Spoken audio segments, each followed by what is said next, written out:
forces to increase preparedness security in Sabah East Coast. 7,000 metric tons of chicken from Thailand, China to arrive in December.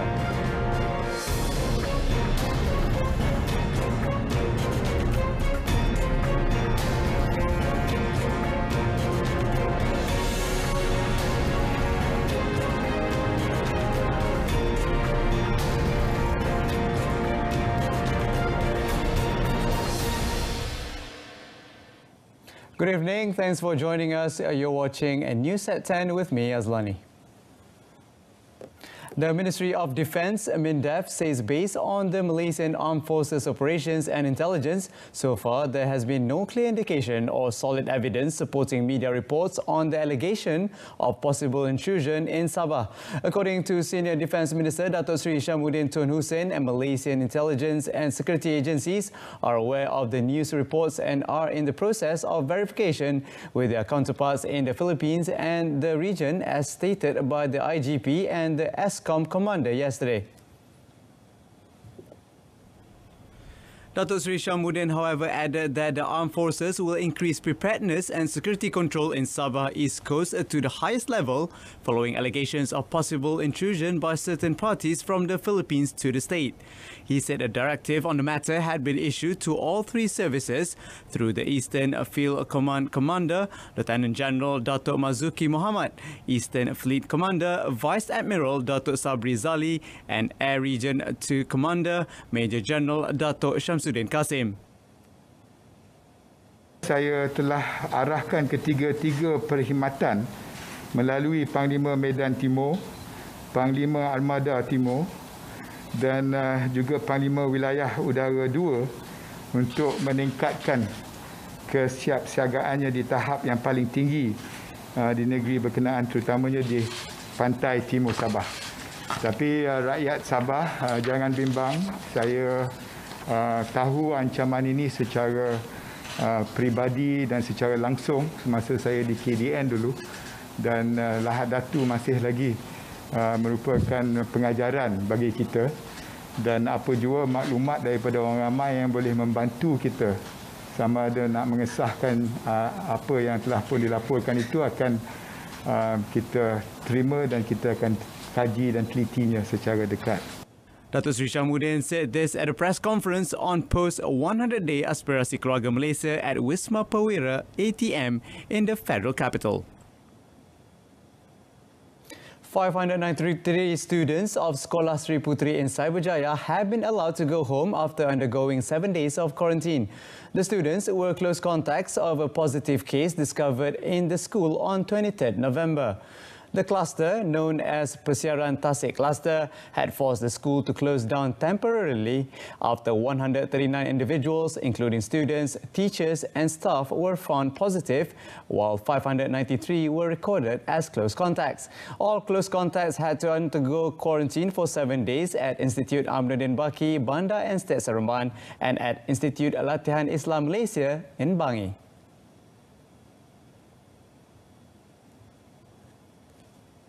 Mengucapkan terima kasih semua, alhamdulillah, syukur kerana anak-anak ini didapati semua negatif walaupun mereka adalah kontak rapat setelah mereka menjalani ujian saringan pada hari Selasa yang lepas. Meanwhile, 20 Mara Science Junior College MRSM Sultan Azlan Shah in Kuala Kangsar are still under quarantine following the recent case of COVID-19 in the residential school. Mara Chairman Datuk Seri Azizah Muhammad Dun says they are in good condition and stable and constantly under monitoring from the District Health Office. Datuk Seri Azizah said the students will remain in quarantine, although the final term school holidays has just started. Saya pun dah minta mereka supaya tingkatkan lagi SOP kita bagaimana nanti apabila mereka kembali daripada rumah semula nak masuk ke college, kita pastikan SOP yang tinggi kita perkenalkan supaya perkara seperti ini dapat kita kurangkan lah. Katakan langsung kosong itu memang sesuatu yang impossible kan, tapi kita usahakan yang terbaik, insyaAllah. Meanwhile, Perak Police are conducting a detailed investigation into a bullying case that allegedly took place at the residential school in Kuala Kangsar, as viral on social media today. In a statement, Perak Police Chief Dato' Mio Farid Al-Athrash Wahid said police had received a report from the principal on the matter at about 1 p.m. Tapi diwarakan berlaku di Kuala Kangsar lah, dikatakan. Pasal saya baca daripada komen-komen tu berlaku di MRSM Kati di Kuala Kangsar.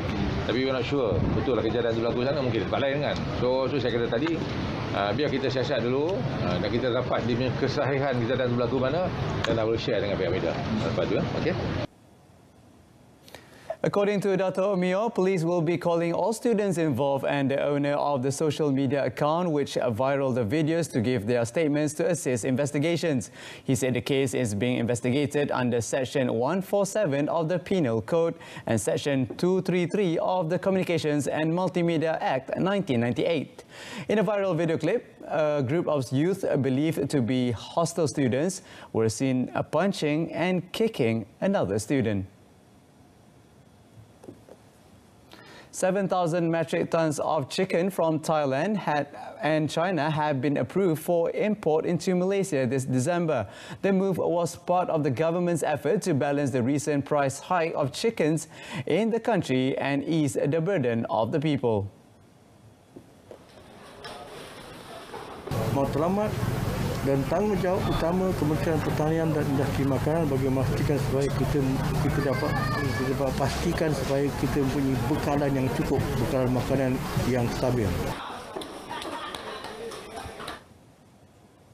A lorry driver was fined 2,000 ringgit by the Butterworth Magistrates Court today after he pleaded guilty to transferring 21 cows without the permission of the director of the Penang Veterinary Service Department JPV last January. Muhammad Aidil Abdul Halim, 40, made the plea after the charge was read out to him before Magistrate Nur Farah Hazwani Osman. Muhammad Aidil was charged with transferring the cows using a lorry without obtaining the written permission of the State Director or any authorised persons of the veterinary services at the Sungai Bakap R&R on the northbound side of the North-South Expressway at 10:07 p.m. on 29 January this year. The offence is punishable under Section 36, Subsection 7 of the Animal Act 1953, which provides a fine of not more than 15,000 ringgit upon conviction.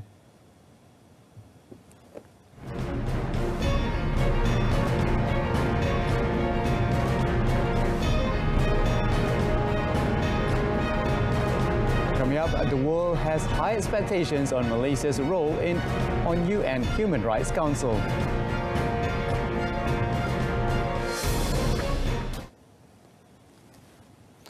More and more Malaysians are into cryptocurrency or digital assets. According to digital asset exchange operator Luno Malaysia, there has been a strong consumer demand for cryptocurrency in Malaysia as the company had garnered over 600,000 customers as at the end of November 2021. In terms of crypto adoption and growth, Luno Malaysia country manager Aaron Tang said as the largest digital asset exchange in Malaysia, Luno processed over 12 billion ringgit worth of payments in 2021, a 4.3 times increase from the previous year. At the same time, Luno stores more than 2 billion ringgit in value on behalf of its customers across 5 approved digital assets, namely Bitcoin, Ethereum, Ripple, Litecoin and Bitcoin Cash. And trading, so 76%. So we've seen in many countries across the world, even in Malaysia, particularly in the US, which has reported very, very high inflation in the past year. So people believe that Bitcoin, with its characteristics of having limited supply and hopefully increasing demand over the years, Bitcoin is also supposed to act as an inflation hedge. And there are many investors who are actually attracted to this use case and investing into it. Speaking in the virtual Luno Year in Review and 2022 Outlook, Aaron said Luno is expected to launch fewer than 10 coins, crypto assets, and is currently working to obtain approvals from the Securities Commission, thus is unable to reveal the names of the crypto assets. Apart from new coins, Luno is also going to add Bahasa Melayu in its app, including for educational material, while other languages will follow suit. Malaysia's manufacturing sales grew 15.3% to 140.7 billion ringgit in October 2021 from the same month in 2020, driven by the petroleum, chemical, rubber and plastic products subsector, which rose 27%, especially in the manufacture of coke and refined petroleum products industries. The Department of Statistics in Malaysia, DOSM, said from January to October 2021 period, the sales value of the manufacturing sector increased by 15.1% to 1.27 trillion ringgit compared with the same period last year. Chief Statistician Datuk Seri Dr. Muhammad Uzi Mahidin in a statement said the expansion was also attributed by the electrical and electronics product subsector with 16.9%, mainly in the manufacture of computer, optical and electronics products. Sales value for export-oriented on a month-on-month comparisons, export and domestic-oriented industries recorded positive growth of 1.7% and 10.6% respectively. Meanwhile, Malaysia's wholesale and retail trade sales in October 2021 returned to the highest level seen on record, rebounding 5.4% year-on-year to 116.4 billion ringgit. On subsectors' performance, Datuk Seri Muhammad Uzair said the wholesale trade subsector growth of 4.4% in October was supported by wholesale of food, beverages and tobacco, which grew 10.6% or 1.1 billion to 11.2 billion ringgit. Meanwhile, other groups in this subsector also recorded positive growth, namely retail sales of automotive fuels, food, beverages and tobacco, household goods, stalls or market, cultural and recreation goods, information and communication equipment, and retail sales in stalls and market. The international community has high expectations on Malaysia to make good of its pledges and commitments that it made when elected to the United Nations Human Rights Council for the 2022-24 term. Foreign Minister Datuk Saifuddin Abdullah says Malaysia is honoured by the strong support shown by the international community over its election to the Council and will continue pursuing the right of access to safe, clean, healthy and sustainable environment as a Council member. At the center of it all, Malaysia will prioritize the rights of vulnerable groups, particularly children, women, the indigenous people, the disabled and the elderly, who will be disproportionately affected by climate change. In his pre-recorded address when officiating the 2021 Human Rights Day Forum themed Access to Safe, Clean, Healthy and Sustainable Environment as a Human Right, Datuk Saifuddin said Malaysia will prioritise the rights of vulnerable groups, particularly children, women, the indigenous people, the disabled and the elderly, who will be disproportionately affected by climate change. Malaysia has been elected to the UN Human Rights Council for the 2022-24 term after it won one of the 18 seats with 183 votes.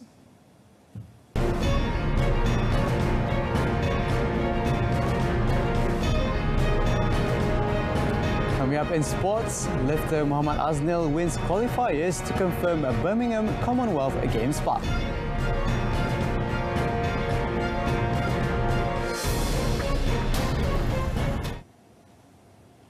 The Ministry of Youth and Sports KBS is committed to helping the country's athletes make the necessary preparations to compete in 2022, which has a calendar packed with various important tournaments. Its Minister Datuk Seri Ahmad Faizal Azumu said although major sports events such as the Malaysia Games SUKMA, SEA Games, Commonwealth Games and Asian Games would take place within a short time span, the performance of athletes was expected to remain at the optimum level. Elaborating further on the matter, Datuk Seri Ahmad Faizal said it's a huge challenge, but Malaysia are on a level playing field with the other countries involved, especially from Southeast Asia. Having said that, the Minister said the competition will be quite similar, but the Ministry and its related agencies will try to prepare the athletes as best as possible through the podium program. Athletes are expected to go through a tight tournament calendar next year, which is expected to start with Sukma Games in the capital, followed by the Hanoi Sea Games from 12th to 23rd May, the Birmingham Commonwealth Games 8th to 28th July, and the Hangzhou Asian Games from 10th to 25th September. National weightlifter Muhammad Aznil Bidin has booked his ticket to the 2022 Birmingham Commonwealth Games in the 61 kg category after winning gold in the qualifying tournament held in Tashkent, Uzbekistan yesterday. Malaysian Weightlifting Federation MWF President Datuk Ayub Rahmat in a statement released said the qualifiers held together with the 2021 World Weightlifting Championships also saw the Kedahan finish 5th overall out of 16 lifters. Datuk Ayub also said Muhammad Aznil managed to lift 120 kg in the snatch and 153 kg in the clean and jerk for a total of 273 kg. Muhammad Aznil, 27, won the gold medal in the men's 62 kg weight class at the 2018 Commonwealth Games in Gold Coast, Australia. Budding national weightlifter Muhammad Anik Kasdan had earlier come out tops in the qualifier on Tuesday to book his spot in the Birmingham Commonwealth Games in the men's 55 kg category. Meanwhile, Muhammad Ari Hidayat will be hoping to be the third Malaysian to check into the Birmingham Commonwealth Games when he competes against 10 other lifters in the men's 73 kg category. The championships, which began on 7th December, will end on 17th December. Piala AFF Suzuki 2020. Perlawanan kumpulan A, Sabtu 11 Disember, dibawakan siaran langsung. Timor Leste bertemu Filipina 5 petang di saluran OK dan saluran Suka RTM. Thailand bertemu Myanmar 8 malam di saluran OK dan saluran Suka RTM.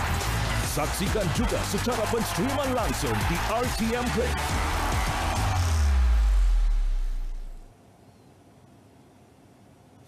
The national squad has been dealt with another blow in their 2020 AFF Cup campaign in Singapore as 2 more national players have tested positive for COVID-19. Head coach Tan Cheng Ho said the 2 were winger Muhammad Akil Abdul Rashid, who was named man of the match in the opening Group B fixture against Cambodia on Monday, and defender Quentin Cheng. Meanwhile, team manager Dato' Muhammad Yusof Mahdi informed that Quentin, who is a Selangor FC player, was also confirmed positive for COVID-19 in the screening test at the same time. The latest development sees 4 out of 24 players from the Harimau Malaya squad in Singapore currently unavailable due to the testing positive for COVID-19, with goalkeeper Muhammad Khairul Azhan Muhammad Khalid and winger Muhammad Faisal Abdul Halim testing positive on Sunday. Muhammad Khairul Azhan and Faisal Halim, both asymptomatic, were ordered to undergo self-quarantine for 10 days and are almost certain to miss the first 3 Group B matches. In the action against Laos yesterday, Malaysia easily defeated the squad coached by Singapore-born coach V. Selvaraj to record Malaysia's second victory in the group stage. Malaysia are scheduled to face defending champions Vietnam on Sunday before facing traditional rivals Indonesia in the final Group B action on 19th December. And that concludes this evening's News at 10. In our top story, armed forces to increase preparedness, security in Sabah, East Coast. Join us again at 12:30 tomorrow afternoon. I'm Azlan Yadani. Stay tuned to saluran Berita RTM and have a pleasant evening.